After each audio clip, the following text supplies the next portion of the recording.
Aralık ayı 2018 yılında 31 Aralık tarihinde 24 öğretim üyesi kadromuzu hayırlısıyla ilk öğretim üyelerini almak üzere ilana çıktık resmi gazetede.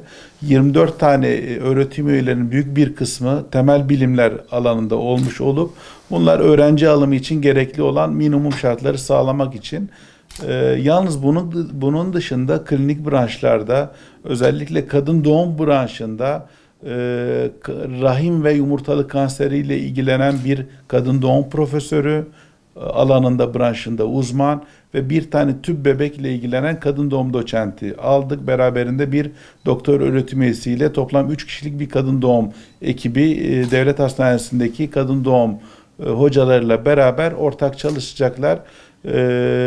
En önemlisi de ürolojide bir profesör aldık. O ilana çıktık. Özellikle robotik cerrahi alanında uzman olan, özellikle bu bölgenin ihtiyacı olan Kayseri'ye kadar, Kayseri'den Van'a kadar robotik cerrahi yapılmıyor. Bu cerrahi branşların robotik cerrahi, yani Da Vinci dediğimiz sistemle yapılmasına öncülük edecek bir hocayla görüşmeler halindeyiz. İnşallah bu kadromuza da başvuracak ve en yakın zamanda robotik cerrahi, özellikle ürolojik kanser vakalarında ve cerrahi branşlarda ön plana çıkacağız. Tabii bizim Siirt Tıp Fakültesindeki bizim ön planda olmamız gereken birkaç nokta var. Özellikle en yakınımızda olan fakültelerden ayrıcalıklı olmalıyız. Bunun için öncelikle tüp bebek için ön plana çıktık.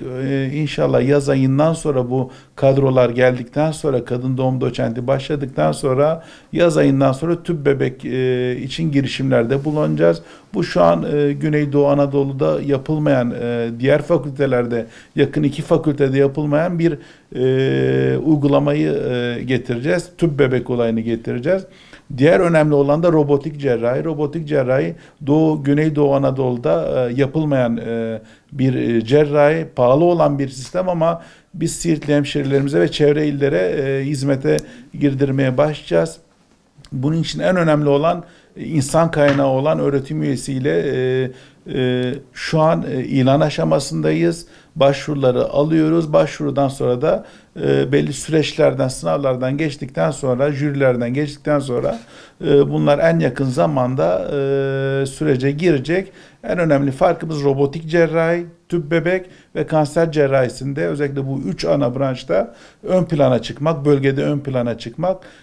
Bunlar için uğraş veriyoruz. 2019 yılı içinde planlamamızı yaptık. En yakın zamanda, önümüzdeki aylarda 2019 yılının ilk kadrolarında ilana çıkacağız.